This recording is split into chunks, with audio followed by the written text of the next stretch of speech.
ఇక్కడ కాంగ్రెస్ పార్టీకి సంబంధించినటువంటి అగ్రనేత రాహుల్ గాంధీ కూడా హాజరయ్యండి ఇక్కడికి.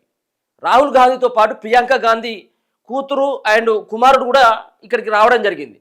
మరి ఇదికి వచ్చినా కానీ రేవంత్ రెడ్డి అక్కడ మనం లైవ్లో చూస్తూ ఉంటే రేవంత్ రెడ్డి కనీసం రాహుల్ గాంధీని దేహం కూడా దేకట్ల అక్కడ. అంటే మెస్సీతో నాకు ఫోటోనే కావాలి, మెస్సీ మాత్రమే ముఖ్యమన్నట్టుగా ఆయన యొక్క హావభావాలు కనబడ్డాయి అక్కడ. ఆయన హావభావాలు కనబడ్డాయి.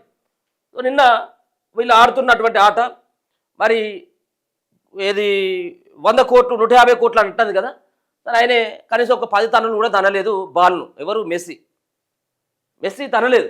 సరే అయినప్పటికీ కూడా ఈయన ఇక రేవంత్ రెడ్డి గారు అయితే ఇక అది చూసుకోవచ్చు కదా, ఈ సూటు బూటు ఈ వ్యవహారం. ఎందుకంటే మరి ఫుట్బాల్ ప్లేయర్లు ఇట్లే ఉండాలి, మరి మోకాళ్ళ దానికి సాక్స్ వేసుకొని అంతా ఉంటారు కాబట్టి ఈయనేమో ఈ డ్రెస్సులు వస్తే ఆయనేమో యాజ్ ఇట్ ఈస్గా అదే సంబంధించినటువంటి ఏదైతే డ్రెస్ మీద ఆయన హైదరాబాద్లో దిగిండో అదే డ్రెస్ పైన 2-3 సార్లు ఆ బాల్ను ఆయన కూడా కిక్ చేయడం జరిగింది.